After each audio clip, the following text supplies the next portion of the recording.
Et dans le budget, on voit qu'ils ont escompté de revenus, bon, de la franchise santé, là, montant déclaré, franchise annuelle 260, franchise à payer, là, coût, couple ayant 2 enfants, 10 visites médicales, 250 millions, 20 visites médicales, 275 dollars, 250, 275,15, une personne seule, un couple avec enfants, 250 dollars, 275. Alors, il y a la contribution santé et il y a la franchise. Elle existe, elle est là, elle est dans les cahiers qui nous ont distribués. J'étais à ma banquette, on m'a distribué des documents. Il y a un 250, 275, il y a 100, bon.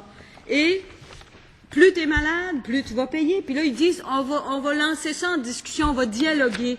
Ben moi, ça me tente pas de dialoguer quand les choses sont déjà imprimées, hein, discuter. On dialogue. C'est comme quelqu'un qui demande quelqu'un en mariage, puis ça n'a pas de bon sens. Il faut que tu discutes avant, là. Les faire-part sont imprimés. Hein? Les faire-part sont imprimés, puis tu n'as même pas demandé si tu veux dire oui. Alors, moi, là, à un moment donné, là, quand les faire-part sont imprimés, Madame la ministre, ça me trouve drôle, Monsieur le Président, mais les faire-part sont imprimés, puis là, il vient de dire, veux-tu me marier? Ben non, je veux pas te marier, épais. Alors, à un moment donné, là, oui, c'est une farce, vous pouvez rire. Bon, hein, on rit. Ben, c'est ça. Parce qu'à un moment donné, là, on nous dit, Monsieur le Président, on nous dit, c'est un dialogue qu'on ouvre, mais c'est imprimé. Tu sais, à un moment donné, là, faut pas prendre le monde pour des valises. On n'a pas de poignée dans le dos. Et là, les gens sont obligés de réagir a posteriori à un ballon d'essai qu'on lance. Moi, je m'érige en faux. Les Québécois, là, ils ont la solidarité. Ils acceptent de payer, puis on peut pas taxer la maladie. Quelqu'un qui a le cancer, quelqu'un qui a la sclérose en plaques, quelqu'un qui est handicapé physique, qui a des limitations, santé mentale, on n'en a pas parlé beaucoup, puis je m'excuse, Monsieur le Président, je vous regarde encore. Il y a beaucoup de sujets dont je n'aurai pas le temps de parler aujourd'hui. La santé mentale, les listes d'attente en toxicomanie, 3553 personnes sont en attente en toxicomanie. J'ai des articles de journaux, j'aurais pu en sortir là, sur les troubles envahissants du développement. Hein? Les listes d'attente, parce que c'est pas tout, Monsieur le Président. Vous avez pris, non, c'était pas vous qui étiez là, c'était une autre commission, mais le diagnostic, un coup qu'il est fait, les parents, qu'est-ce qu'ils font avec les enfants qui sont en difficulté, qui ont des troubles envahissants du développement, de l'autisme? Bon, c'est comme si, on parle depuis le début de l'étude des crédits, comme s'il n'y en avait plus de problème au Québec. Moi, là, est capable de sortir des articles qui remontent à 1973, Monsieur le député de Lévis, 1973, je pense qu'il a battu un record. Et la ministre, elle n'arrête pas de nous sortir des cassettes quand vous étiez au pouvoir, ça fait 7 ans qu'ils sont là, ils ont été capables d'abaisser? Et moi, j'étais là depuis 1994, quand le ministre Jean Rochon s'est fait couper 7 milliards dans ses budgets sur 2 ans, par le fédéral.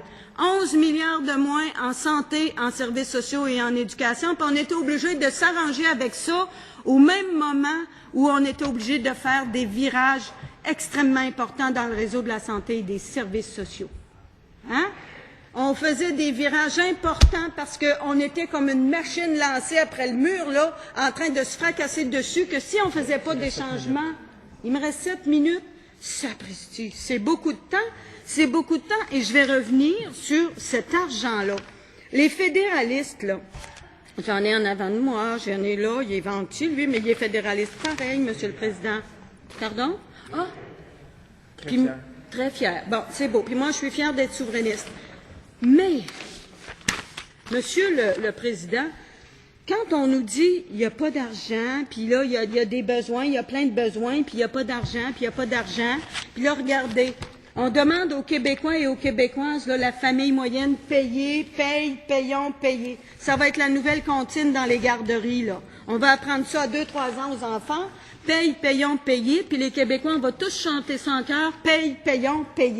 Mais à un moment donné, les gens sont tannés de ça.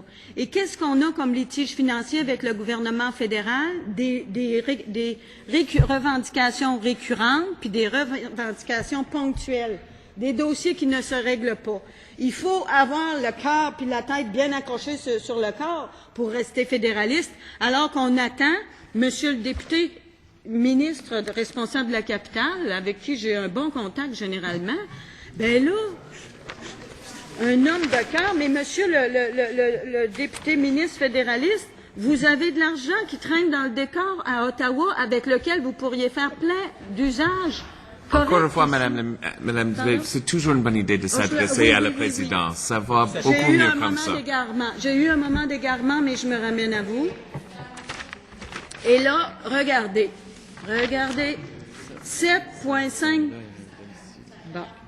7,5 De la milliards. députée de Matapedia, s'il vous plaît. 7,5 milliards de litiges avec le fédéral qui traînent dans le décor, dont 3 milliards récurrents perdus à chaque année, sans compter les intérêts. Qu'est-ce qu'on pourrait faire avec cet argent-là? Et ça donne bien, le ministre vient d'arriver. 500 millions pour l'aide sociale. Monsieur le Président, je m'adresse à vous. La répartition inéquitable de la composante aide sociale du transfert canadien en matière de programmes sociaux, qui fait que l'Alberta touche 12 245 par bénéficiaire, et je pourrais continuer comme ça. J'en ai parlé tantôt, l'argent du verglas qui est figé dans la glace depuis 1998. Mon Dieu, qu'on en aurait fait des choses, hein, un programme de chiens d'assistance, on aurait réglé, hein, des affaires avec ça. 1 milliard pour la péréquation, les dividendes d'Hydro-Québec. Je pourrais continuer comme ça. Alors moi, là, je suis estomaquée, Monsieur le Président, de voir qu'on peut rester fédéraliste et voir qu'on a plein de problèmes au Québec qu'on n'est pas capable de régler. On se chicane encore entre fédéralistes souverainistes, puis on dit vous auriez pu régler ça, ben non, je pouvais pas, on se chicane. Et combien d'énergie on a perdu? Ça fait 15 ans que je suis ici. Ça fait 15 ans que j'entends des mêmes discours, des mêmes chicanes, puis qu'on se lève en chambre à combien de reprises pour dire on va voter une motion pour réclamer telle affaire du fédéral.